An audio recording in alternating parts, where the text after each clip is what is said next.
Welcome back to Boundless Books. Today we're diving into Chapter 21 of Harry Potter and the Goblet of Fire, titled The House-Elf Liberation Front.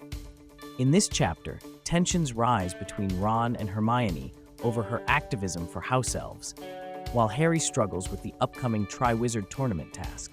This chapter also introduces us to more of Dobby's life at Hogwarts and provides insight into house-elf servitude, setting up key elements for later in the series. As the Yule Ball approaches, Harry and Ron face the awkward reality of finding dates, and their inexperience leads to some comedic yet uncomfortable situations. Meanwhile, Hermione's enthusiasm for S.P.E.W, the Society for the Promotion of Elfish Welfare, leads to a surprising revelation about Winky's fate and Dobby's newfound freedom.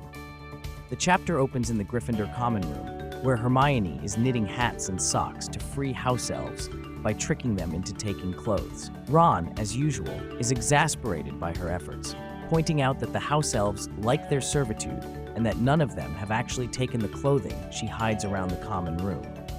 Hermione refuses to be discouraged and remains determined to help the elves gain independence. Meanwhile, Harry remains anxious about the upcoming first task of the Triwizard Tournament. He still has no clue what the task entails and is growing increasingly nervous. His worries are interrupted by an encounter with Dobby, who now works at Hogwarts after being freed from the Malfoys. Unlike other house elves, Dobby enjoys his freedom, though his excitement contrasts sharply with Winky's distress. Dobby tells Harry about his life at Hogwarts, revealing that he is being paid 1 galleon a week and gets 1 day off per month, both of which were fiercely negotiated, as Dobby had initially demanded full wages and weekends off, which Dumbledore had to talk him down from. In contrast, Winky, previously Mr. Crouch's house elf, is miserable.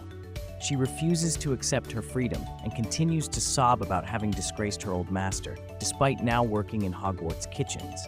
Curious about the house elves' working conditions, Hermione, Ron, and Harry follow Dobby to the Hogwarts kitchens. They discover that dozens of house elves happily work there, serving meals and maintaining the castle.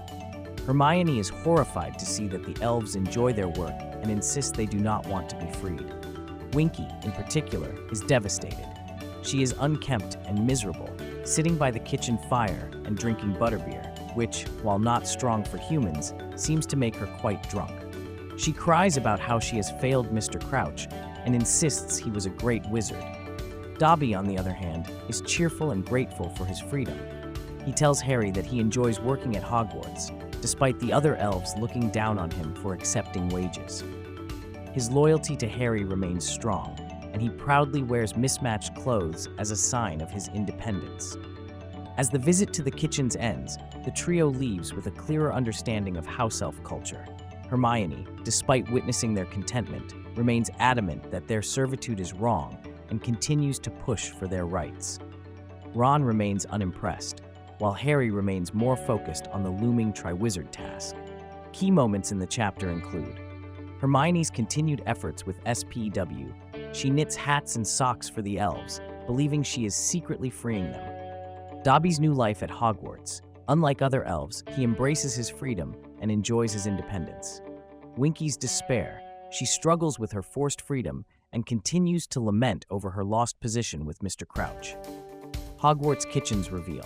The trio witnesses firsthand how house elves work and interact, with most being happy to serve. The Yule Ball subplot begins. Though not the main focus, Harry and Ron's anxiety about finding dates starts to emerge. Book versus movie differences. This chapter does not appear in the Goblet of Fire movie. The entire subplot involving S.P.E.W, Winky, and the house elves at Hogwarts is omitted. Dobby's presence is also significantly reduced in the film, meaning his storyline about working at Hogwarts is never shown. Instead, Dobby's role in the book is often reassigned to Neville in the movie adaptation. That wraps up Chapter 21, The House-Elf Liberation Front.